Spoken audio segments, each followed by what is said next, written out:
വീണ്ടും പോകുന്നത് ഈ ചാലക്കുടിയിലെ കവർച്ചാ കേസുമായി ബന്ധപ്പെട്ട് തന്നെയാണ്. തുടർ നടപടികൾ ഇന്ന് ആരംഭിക്കാൻ പോകുന്നുണ്ട്. പ്രതിയെ ഇന്ന് കോടതിയിൽ ഹാജരാക്കിയേക്കും. പ്രതി ഇപ്പോഴും ചാലക്കുടി പോലീസിന്റെ കസ്റ്റഡിയിലാണ്. റിജോ അറസ്റ്റിലായത് അറിഞ്ഞ് കടം വീട്ടിയ ആൾ ഡിവൈഎസ്പി ഓഫീസിലെത്തി പണം തിരികെ ഏൽപ്പിച്ചിട്ടുണ്ട്. അതേസമയം റിജോ ആന്റണി പള്ളിപ്പെരുന്നാളിനെത്തിയ ദൃശ്യങ്ങൾ ജനം ടിവിക്ക് ലഭിച്ചു. ആനന്ദ് സാധ്യമായ ദൃശ്യങ്ങളിലേക്കാണ് പോകുന്നത്.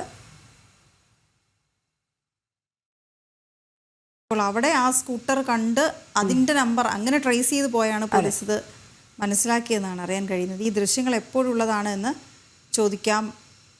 ആനന്ദ് ചേരുന്നുണ്ട് വിവരങ്ങളുമായി. ആനന്ദ്, ഈ ദൃശ്യങ്ങൾ എപ്പോഴുള്ളതാണ്? ഈ പ്രതിയുടെ ദൃശ്യങ്ങൾ ലഭ്യമായിരിക്കുന്നതാണ് ഏറ്റവും പ്രധാനപ്പെട്ട ഒരു കാര്യം. ഇത് ഈ കവർച്ചയ്ക്ക് ശേഷമുള്ളതാണോ? അവിടെ വെച്ച് ഈ സ്കൂട്ടറിൻ്റെ നമ്പർ ലഭിച്ചത് കൂടി, ഈ ദൃശ്യങ്ങളിൽ നിന്ന് ലഭിച്ചത് കൂടിയാണോ പോലീസിന് ഇദ്ദേഹമാണ് പ്രതിയെന്ന് ഉറപ്പാക്കാൻ കഴിഞ്ഞത്? അതിനുശേഷമുള്ള ദൃശ്യങ്ങളാണെന്നാണ് നമുക്ക് അറിയാൻ സാധിക്കുന്നത്. എന്തായാലും ഈ പോലീസിനെ ഈ സ്കൂട്ടർ ആദ്യഘട്ടത്തിൽ കണ്ടെത്താൻ വേണ്ടി സാധിച്ചിരുന്നില്ല.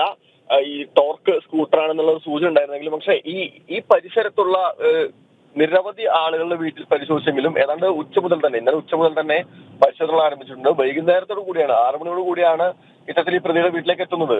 ഈ പള്ളിപ്പെരുന്നാളിലും കുടുംബങ്ങളും എല്ലാം പ്രതി പങ്കെടുത്തിരുന്നു. യാതൊരു ഭാവവ്യത്യാസമില്ലാതെ തന്നെ നാട്ടിൽ സാധാരണയുള്ള പ്രവർത്തനങ്ങളെല്ലാം പ്രതി പങ്കെടുത്തിരുന്നു എന്നാണ് പോലീസ് പറയുന്നത്. അതുപോലെ തന്നെ അവിടുത്തെ വാർഡ് മെമ്പർ അടക്കമുള്ള ആളുകളും അത് തന്നെയാണ് സൂചിപ്പിക്കുന്നത്. ഏതാണ്ട് 4:30 ഈ പ്രതിയുടെ വീട്ടിൽ കുടുംബയോഗം നടന്നത്. അതിന് ഏതാണ്ട് ഒരുപാട് 10-50ഓളം ആളുകൾ വീട്ടിലേക്ക് എത്തിയിരുന്നു. തുടർന്ന് ഈ ആളുകൾ പോയതിനു ശേഷമാണ് പോലീസ് ഇയാളുടെ വീട്ടിലേക്ക് എത്തുന്നത്. രാവിലെ മുതൽ തന്നെ ഏതാണ്ട് ഈ വീടിന്റെ പരിസരത്തെല്ലാം പോലീസ് കൃത്യമായിട്ടുള്ള ഒരു പരിശോധന നടത്തിയിരുന്നു. പക്ഷെ അപ്പോഴൊക്കെ പ്രതിക്ക് ആത്മവിശ്വാസം തന്നിലേക്ക് എത്തില്ല എന്ന് തന്നെയായിരുന്നു. കാരണം അത്ര ആസൂത്രണമായിട്ടാണ് ഈ പ്രതി ഈ കവർച്ച നടത്തിയതിനു ശേഷവും പെരുമാറിയിരുന്നത്. പ്രത്യേകിച്ച് ഈ കണ്ണിന്റെ റെറ്റിന ഗ്ലാസുകൾ അടക്കം വെച്ചിരുന്നത് റെറ്റിന വെച്ചുകൊണ്ട് അത്തരത്തിൽ പോലീസ് എത്തരുത്. മൊബൈൽ ഫോൺ വളരെ കുറവ് മാത്രം ഉപയോഗിക്കുന്നു. മാസ്കിന് പുറത്ത് ഹെൽമറ്റ് ഇടുന്നു.